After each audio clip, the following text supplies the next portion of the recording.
ঢাকা, খুলনা ও বরিশাল বিভাগের উপর দিয়ে বয়ে যাচ্ছে মৃদু থেকে মাঝারি তাপপ্রবাহ। সন্ধ্যা ৬টা পর্যন্ত এই ৩ বিভাগে জারি করা হয়েছে হিট অ্যালার্ট। তবে আগামীকালের পর বৃষ্টির আভাস দিয়েছে আবহাওয়া অধিদপ্তর। তারা জানিয়েছে চলতি মাসে সারা দেশে স্বাভাবিক বৃষ্টি হবে। রাজধানীতে বৃষ্টি হতে পারে 18 দিন। এদিকে গেল রাতে স্বস্তির বৃষ্টি নেমেছিল ঢাকায়, তবে স্থায়িত্ব ছিল কম।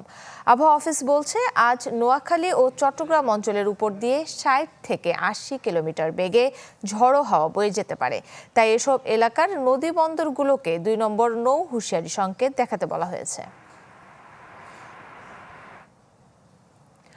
তাপপ্রবাহের কারণে বন্ধ থাকা স্কুল, কলেজ, মাদ্রাসা খুলেছে আজ। আরও জানাতে রাজধানীর কাকরাইল থেকে সরাসরি যুক্ত হচ্ছেন সজল শাইক।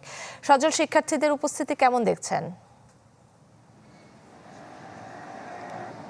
কাকলি, তীব্র তাপদাহের কারণে কিন্তু বাংলাদেশের সকল শিক্ষা প্রতিষ্ঠান বন্ধ ছিল।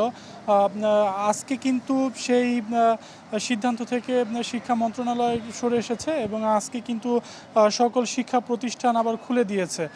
সকাল থেকেই কিন্তু বিভিন্ন বিদ্যালয় শিক্ষার্থীদের প্রবেশ করতে দেখা গিয়েছে, তবে যেই মন্ত্রণালয়ের নির্দেশনা ছিল যে কোনো প্রকারের অ্যাসেম্বলি করা যাবে না এবং শিক্ষা কার্যক্রম যদি খোলা আকাশের নিচে হয় বা তার শিক্ষা কক্ষের ক্লাসরুমের বাইরে হয়, সেক্ষেত্রে সেই ধরনের কার্যক্রম বন্ধ করতে হবে। তবে আমরা যেটি দেখতে পাচ্ছি যে আমরা যেই বিদ্যালয়টিতে আছি সেখানে কিন্তু কোনো প্রকার অ্যাসেম্বলি হয়নি। শিক্ষার্থীরা এসে সরাসরি শ্রেণীকক্ষে প্রবেশ করেছে এবং শ্রেণীকক্ষে তারা পাঠদান কার্যক্রম চালিয়ে যাচ্ছে। শিক্ষকরাও কিন্তু ঠিক একইভাবে তারা লক্ষ্য করছেন যে তারা তদারকি করছেন যাতে কোনো শিক্ষার্থীরা বাইরে না বের হয় এবং রোদে ঘোরাঘুরি না করে।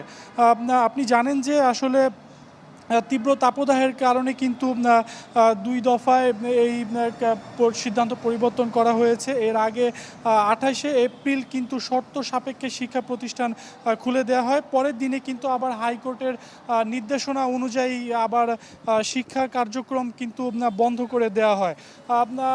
কাকলি, এই ছিল কাকরাইলের একটি স্কুল থেকে আমার কাছে সর্বশেষ। সজল, আপনাকে ধন্যবাদ। দর্শক, রাজধানীর কাকরাইল থেকে শিক্ষা প্রতিষ্ঠানের সর্বশেষ খবর জানাচ্ছিলেন সজল শাইক।